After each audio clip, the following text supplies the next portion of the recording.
to Trendlines, a podcast on global affairs brought to you by World Politics Review. I'm Elliot Waldman. Just a quick note before we get started that if you like what you hear on Trendlines, you can stay up to date with new episodes by hitting the subscribe button wherever you get your podcasts, if you haven't done so already.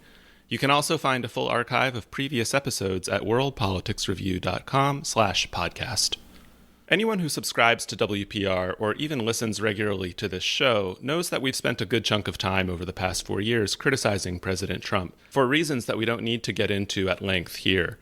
But as we enter the final month of Trump's presidency, it's worth examining the question of whether there's anything worth salvaging from his foreign policy.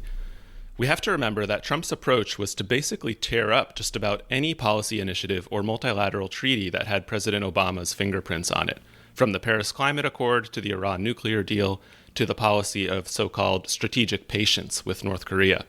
But if the incoming Biden administration wants to be more pragmatic, it has to decide where a totally different tack is warranted or whether there are some aspects of the Trump administration's foreign policy that can be built upon. I'm really glad to be joined for today's discussion by someone who's been a really clear-eyed observer of U.S. foreign policy for many years.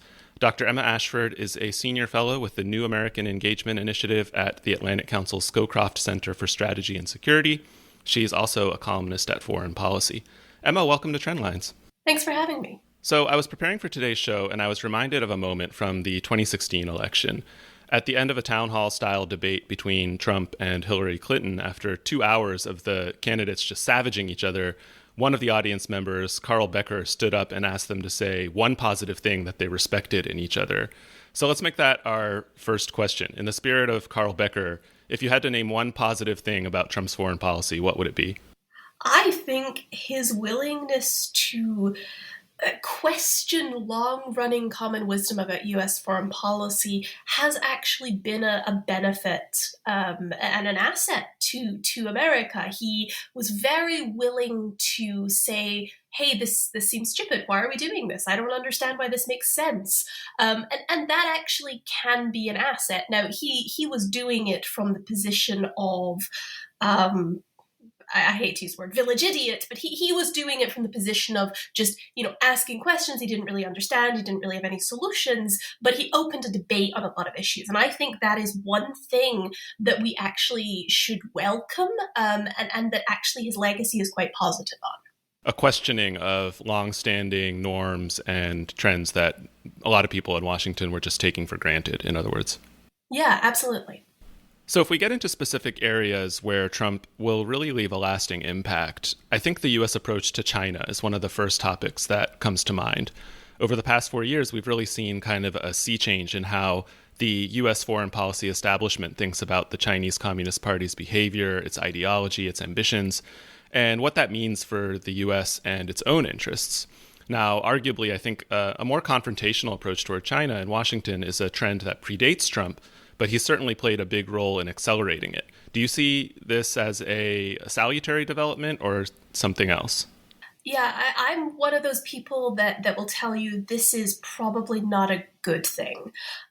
So I think it was high time that Washington reconsidered, the position of China, its rise in the world, how we would deal with that.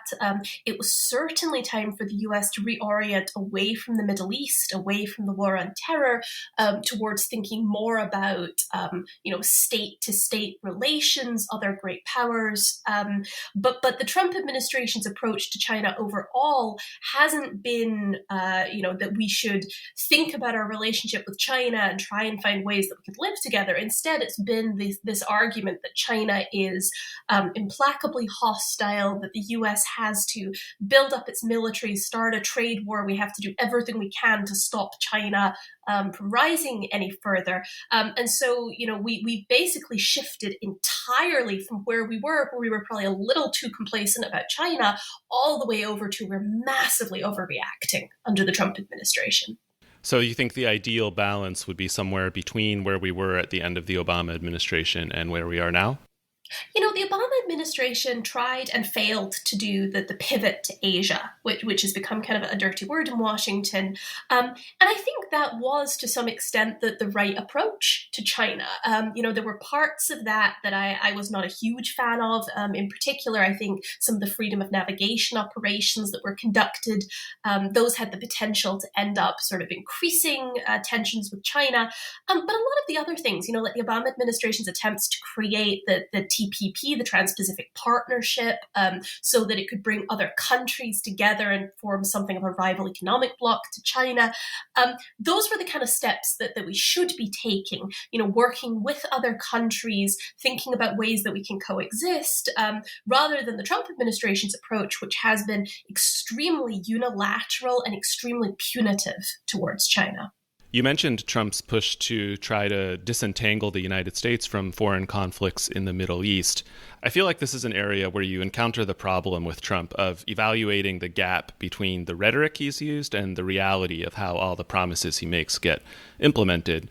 Because I feel like in a lot of ways we've seen a similar pattern over the past 4 years as during the Obama administration, where there are a lot of promises to bring U.S. troops home to avoid getting entangled in foreign conflicts, and yet U.S. troops are still overseas, still fighting, in fewer numbers than before, certainly. But how would you evaluate Trump's sort of follow-through on a lot of the promises he made with regard to U.S. wars overseas? I find this just very frustrating that there's still this narrative that Donald Trump is going to end America's involvement in wars, that he's an isolationist, that he's retrenching from the world. Because yes, you're right. In rhetoric, he did say some of these things, right? He said America shouldn't be fighting stupid wars in the Middle East. He said he would bring the troops home. The reality, as you note, is that he didn't really do that much at all. He actually dialed up the number of troops that were deployed in the Middle East. For certainly a period in the middle of his presidency, there were more troops there than there were towards the end of the Obama administration. He dialed up tensions with Iran and deployed a bunch of troops to deal with that.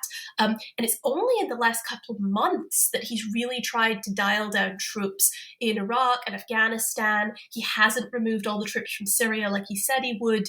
And so, his efforts on this front have been kind of half-hearted. And it's almost like every so often he remembers that this was something that he said, and he remembers that it's popular with the voters, and so he tries to take a small step in that regard. But it's not been a concerted effort of any kind. Even in cases where there have been withdrawals of some troops, for example, from Afghanistan or from Syria or from Somalia, there's been a lot of criticism of the way in which that happens. Not a lot of thought going through it among his advisors and cabinet members at home, which has led to a lot of frustration.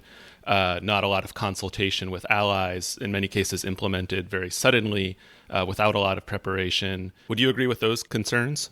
Yeah, that's particularly a concern in the case of Syria, when he withdrew a bunch of troops very suddenly. It might even have been by tweet, without giving any adequate warning. So you can't just do these things overnight instantaneously. Trying to suddenly withdraw troops that weren't expecting to be withdrawn can actually put them in danger. That said, I don't think it's been a pattern everywhere. I do think in Afghanistan, what we've seen is a much more sort of lengthy, thought out process. And that, I believe, is because Trump actually put some people in charge of Afghanistan who were, in fact, committed to carrying through this process of withdrawing the troops and ending U.S. conflict in Afghanistan. Zalmay Khalilzadeh, who was Trump's special envoy for Afghanistan, who opened up the negotiations with the Taliban in Doha, was actually committed to following through in that peace process. And the deal that they've signed does commit to actually pulling US troops out. If you compare that to, the president's envoy on Syria, who recently was quoted in the news as saying that, well, they just kept moving the troops around and lying to the president about where they were so that they didn't have to remove them. So I think that's the difference is Trump was somewhat more successful in places where he actually had people that would implement his vision.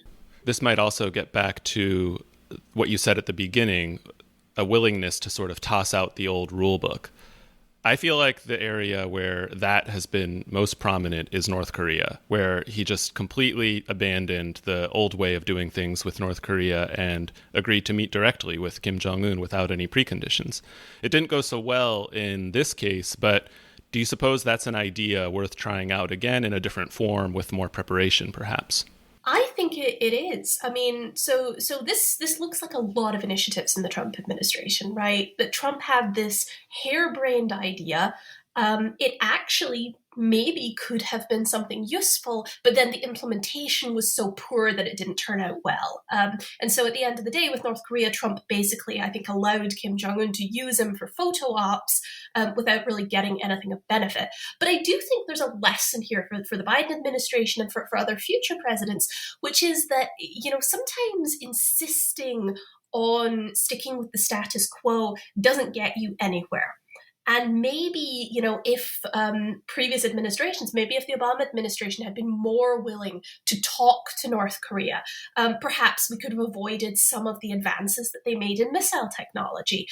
So again, I think this is just one of those cases where Trump has some good ideas and fails completely to implement them, but we probably shouldn't throw the baby out with the bathwater.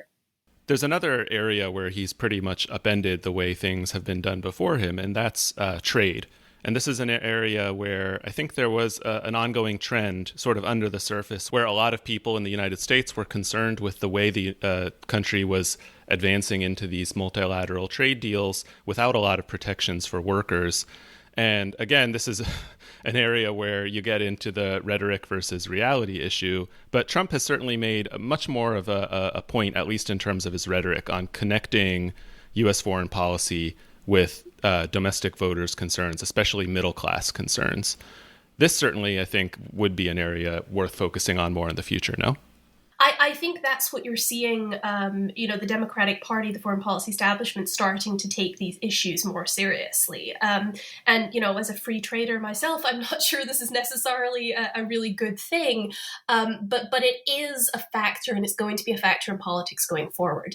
I do think it's absolutely fascinating that Trump gets described as, an isolationist, a retrencher, and like we talked about a few minutes ago, on actual security issues, foreign policy issues, trips overseas, he actually really hasn't been an isolationist. He's not even been that restrained on foreign policy, but he has been more of an isolationist on trade and on immigration, those issues that we traditionally viewed as more domestic policy issues. But Trump's approach has been to, shut the border, try and stop trade ties. And in that respect, he is an isolationist.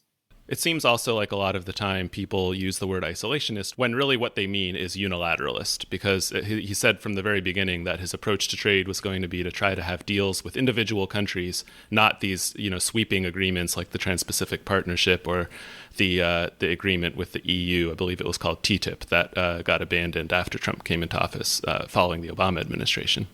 Right. People conflate isolationism and unilateralism a lot. Trump's America First approach, I've heard various people refer to it as America Alone. And that's pretty accurate. Under Trump, we withdrew from a bunch of arms control treaties. We failed to negotiate as you say, joint trade agreements. We withdrew from things like the Trans-Pacific Partnership. It's always been about these bilateral relationships with other states rather than trying to build something multilaterally. And I think, again, Trump himself is a very difficult figure to assess because he has some really strange views. He's a very strange person. But I think this unilateralism is one area where if you look at the writings of his advisors, if you look at the writings coming out of sort of the top GOP think tanks, that unilateralist trend is something that's going to outlive Trump. It's, the GOP foreign policy elite appear to be moving in the direction of this kind of hawkish conservative nationalism that's very unilateral in its application. And I think that trend is going to last a lot longer than Trump himself.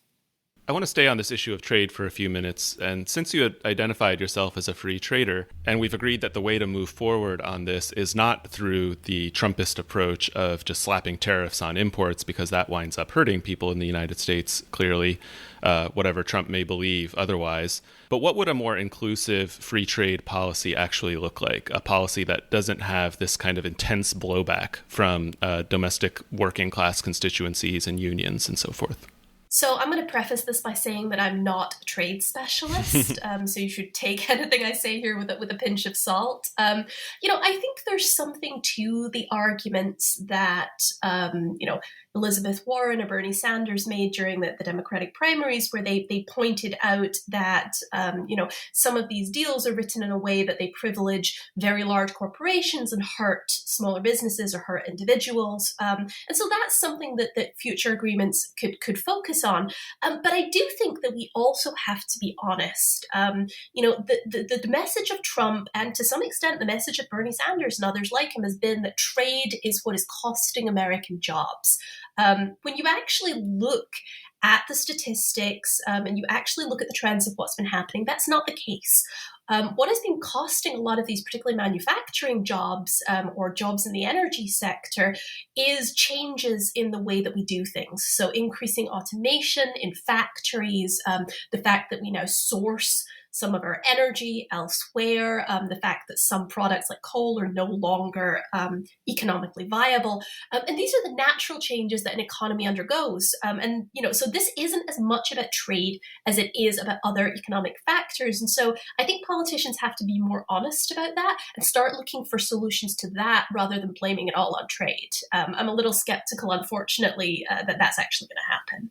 It's a much more complex and nuanced argument to make than just, putting tariffs on Chinese imports and saying that and blaming all the companies for moving jobs overseas. Right. Another topic that I wanted to ask you about is Trump's approach to alliances, because this is another area where I think he's diverged considerably from the old playbook and has been criticized a lot for it by a lot of establishment foreign policy types. But whether you look at NATO or whether you look at the alliances in East Asia, there's been a lot more friction under Trump because of some of the naked demands he's made for greater burden sharing costs, greater defense spending, et cetera.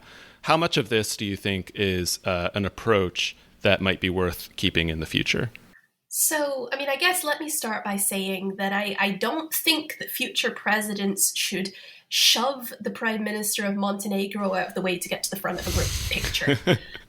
Right, because, and I know that sounds ridiculous to bring up as an example, but that is just the classic example of Trump's approach to allies and alliances. It was being mean to the people he didn't like, being nice to authoritarian strongmen, discriminating against the Germans because he doesn't like Angela Merkel. It wasn't policy, it was entirely personality based. And most of what we hear about Trump undermining US alliances was actually that. It was him issuing mean tweets about foreign leaders. Then, sort of separate to that, there is the burden sharing issue. And I think this is one of those cases where Trump's willingness to question the status quo was actually valuable and is something future administrations should continue. Because he expressed something that is fairly widespread in the US population. So if you poll the US population, they say, yeah, alliances are great. But if you poll them about what they think, the US should spend, should the US be contributing most of NATO's budget, things like that, they say no. And it makes a lot of sense because our European allies are very rich and prosperous and can afford to contribute more. Our allies in Asia, the same. And so Trump, I think, tapped into something that is genuinely a sentiment a lot of American people have, and something that people just realize is fundamentally unfair about the way alliances are structured. And so future administrations, I think, would do well to jettison the personality-based sort of insult approach to this. But even if it's done privately, even if it's done quietly, they have to continue working towards increased burden sharing, towards allies contributing more to their own defense, because if they don't, public support for those alliances in the States is eventually going to drop off. It was always unfortunate to see how Trump, even when he was able to get a big concession from an ally on defense spending or burden sharing or something like that, he couldn't help himself from just trumpeting it and boasting about it during a press conference, sometimes even with the foreign leader in question standing next to him. And it was just such a facepalm moment where, you got this win, you could just keep it private, keep it under wraps, and keep it to yourself. Instead, you had to embarrass this person after they went ahead and made a concession in the negotiating room. I think this is going to end up being one of the biggest legacies of the Trump administration is that, they accomplished a few things. Some I agree with, some I don't. But they accomplished far less than they could have simply because of the overwhelming incompetence of the administration. Some of it was that he just wasn't able to find foreign policy people willing to work for him for unsurprising reasons. Some of it was many of the people he hired didn't share his opinions, so they did their best to undermine him. On issues like withdrawing from Afghanistan. And then some of it was just Trump himself is so, wishy-washy, changes his mind every 5 minutes after he's spoken to a new person, that he would undermine his own successes. And so, I think that there are lessons here, again, for future administrations about how you do these things competently, but also, for some of the more concerning policies, particularly the ones on immigration or trade, that there are reasons to worry about a future administration that shares some of the Trump administration's views, but does it in a more competent way. It reminds me of something WPR's editor-in-chief, Judah Grunstein, wrote in a column over the summer, where he argued that, if we set aside all of these caveats that we've been talking about incompetence and about the inability to properly implement things and wishy-washiness, one of the aspects of Trump's foreign policy that future presidents could learn from is his tolerance for friction. That basically, Trump's willingness to be more confrontational than past U.S. presidents has made allies less complacent and adversaries less confident about what they can expect from the U.S. Would you agree with that? I think that's a good point, actually, because I think, there's a strong trend in Washington of thinking that we have to reassure allies. That the primary goal of the U.S. is to make sure that allies never feel like the U.S. doesn't have their back, never feel like they have to do more, and that all disagreements have to be, behind closed doors, quietly, privately. And if you push too hard, you'll rock the boat. I mean, after all, Trump was not the first president to talk about burden sharing with the Europeans. Eisenhower talked about that, more than 50 years ago. We've got people like Bob Gates under the Obama administration talking about increased burden sharing, but they never really pushed it because they didn't want to rock the boat. And so I think that article, I think your editor is absolutely right. I think future administrations, again, could be willing to tolerate a little more public disagreement, and perhaps be a little less quick to try and reassure allies in order to actually get something that's in U.S. interests. It's an issue that's come up before when we've talked about U.S. ties with Mexico, for instance. Actually, last week, we had Duncan Wood, the head of the Mexico Institute at the Wilson Center, on the show, and he made the point that the U.S. could actually be a lot more direct about using the leverage that it has with Mexico to get what it wants on things like drug enforcement policy and anti-corruption and governance issues, and that's something that the Trump administration was very willing to do to get what it wants on immigration, but that the Biden administration could potentially use some of that leverage in the same way on other issues that perhaps are a bit more worthwhile to pursue. I think there's also a danger here, though. So Trump had this very unilateralist, transactional foreign policy, and a lot of it really was about pressure. Right? So the maximum pressure campaign on Iran, a willingness to basically sanction allies and adversaries alike if they were doing something that we didn't want, a willingness to throw all our leverage against Mexico on questions of immigration. And it did work in certain circumstances, not the maximum pressure campaign on Iran, but the Trump administration was able to coerce allies into going along with the sanctions on Iran, for example. But I think the danger is that that's not always going to be the case. We actually did see European states try and set up alternate methods to allow themselves to trade with Iran, the INSTEX mechanism to get around US sanctions. We've seen Russia and China and other states try to do the same. And so we have to bear in mind that our sources of leverage, of actually just pressuring other states to do what we want, they're finite. And if we use them for things that aren't that important, we may find that they don't actually work as well down the road. One of the interesting things you mentioned earlier about Trump's approach to foreign policy is in the personnel that he's appointed, which in a lot of cases has just resulted in kind of a mishmash, right? If you look at his China policy, he's appointed a mix of doves and hawks. You've got Treasury Secretary Steven Mnuchin, who is famous for wanting to reconcile with China, for wanting to, keep things smooth and just get these trade deals across the finish line so that we can go back to having good economic ties. And then people like his trade representative, Robert Lighthizer, who is completely on the other side of the spectrum when it comes to approaching trade and investment issues with China.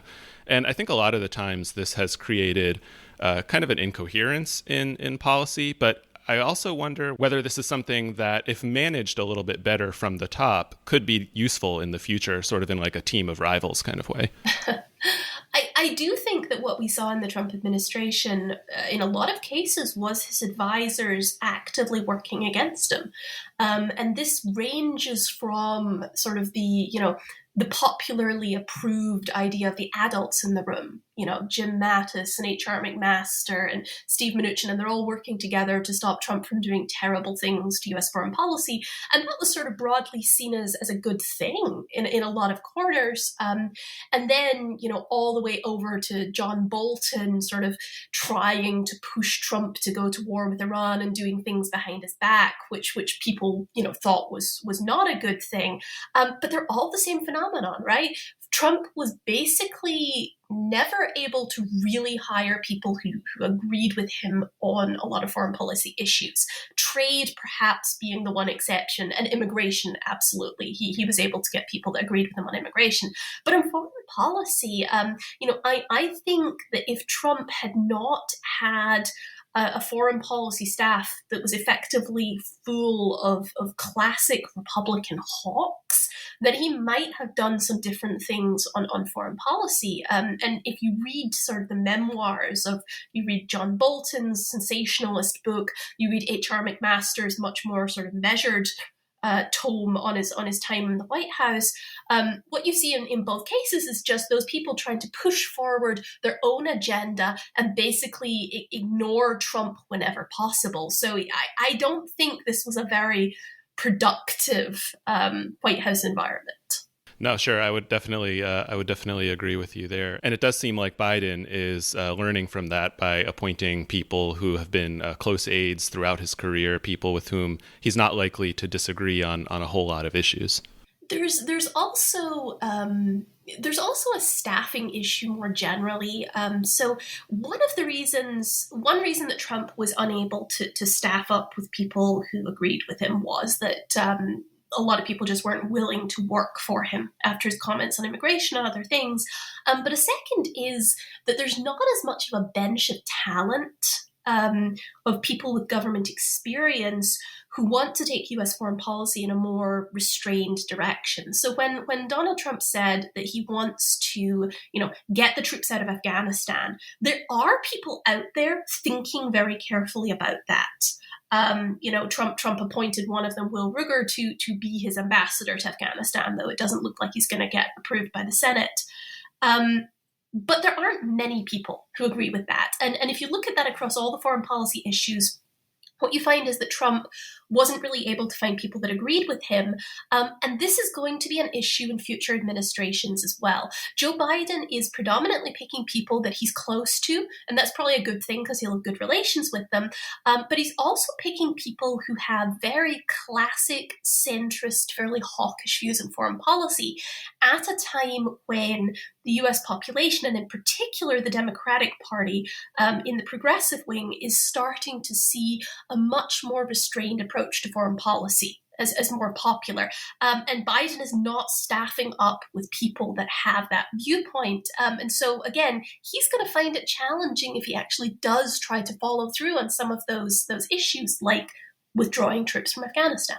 The Washington Post had a good article not long ago along these lines about Biden's appointments. And I think the headline was something like, Biden appointees championed policies that fueled Trump's rise. Yeah, that sounds right, honestly. Not all of them, not in all cases. But yeah, Biden is appointing people that pushed for the war in Iraq in 2003, for example. Tony Blinken was well known as supporting that war, for example. So, it's hard to see how Biden breaks the mold on foreign policy, moves it in a more productive direction when all of his staff are fairly status quo thinkers. This idea of there not being a deep bench of foreign policy thinkers in Washington who are more inclined to think along the lines of restraint, is that just a product of how people are socialized as they sort of climb up the ladder, whether it's in the policymaking world and in academia, or is there just, I guess, what is it? I think it's a combination of things. One is that just restraint was not as popular. Restraint, realism weren't as popular in the post-Cold War period because America had this huge, just well of power that we were basically able to do pretty much whatever we wanted. And in that kind of environment, there weren't as many people saying, restraint makes sense. Today, after 2 decades of a failed war on terror, there are a lot of people, particularly younger people, who believe that US foreign policy is problematic, that it needs some reform, and we have to do something about it. But this is then compounded by, as you say, this socialization problem. To get jobs in DC, to get taken into government, you need to basically, work for people a generation ahead of you. They're people that have more traditional status quo views, and it's very hard, I think, to sort of buck the common wisdom and speak out when you're young and you have your career ahead of you, and you don't want to wreck that. So, I do think that there are some signs that is changing, that there's a much broader sort of base of support for restraint, particularly among younger foreign policy hands in DC at this point. But it's taking time, and it will take time to change. So I don't think this is a problem that we're going to be able to solve overnight. So I mentioned at the beginning, the approach that Trump took was to basically just rip up anything that had President Obama's fingerprints on it. And maybe the biggest hallmark foreign policy initiatives that he did that with were probably the Paris Climate Agreement and the Iran nuclear deal, the Joint Comprehensive Plan of Action, or JCPOA as it's formally known. This feels like an issue where there might not really be much of something to salvage that was positive about Trump's approach to Iran, given how close we are to war and given how he hasn't even met some of the objectives that he's set out to do. But maybe you could talk a little bit about that and what kind of challenge it leaves for Biden. Yeah, if there's one area of Trump's foreign policy that we should abandon immediately, it's his approach on Iran. I think, the last 3 or so years since he withdrew from the JCPOA have just proven once and for all that there is basically no level of economic pressure on Iran that will persuade them to completely give up their civilian nuclear program. So it's been 3 years of maximum pressure. It's almost brought us to the brink of conflict at least twice by my count, and it really hasn't improved anything.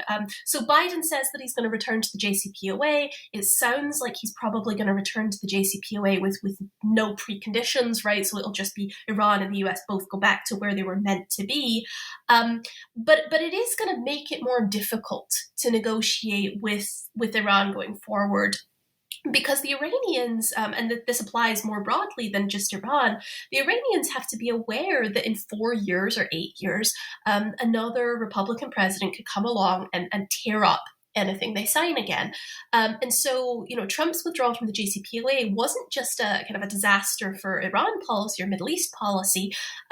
It's going to be problematic for US foreign policy in the long run because it makes it very difficult for President Biden or other future presidents to commit us to anything that's not a Senate-approved treaty and have countries actually accept that it will necessarily hold longer than those 4 years. So, this is one area where I think Trump's legacy is very damaging for US foreign policy going forward. And it's not clear to me that Biden or any other president is going to be able to fix it.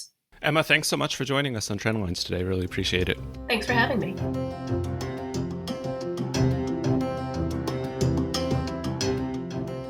Emma Ashford is a senior fellow with the New American Engagement Initiative at the Atlantic Council's Scowcroft Center for Strategy and Security. She's also a columnist at Foreign Policy. If you'd like to comment on the discussion, ask a question, or even suggest a topic for a future episode, drop us a line at podcast@worldpoliticsreview.com. This episode of Trendlines was produced by me, Elliot Waldman, and edited by Peter Dury. You can follow the team on Twitter if you'd like. WPR's handle is @WPReview. I'm @Elliot Waldman with 2 L's, 1 T, and Peter is @PeterDoerrie. Thanks for listening.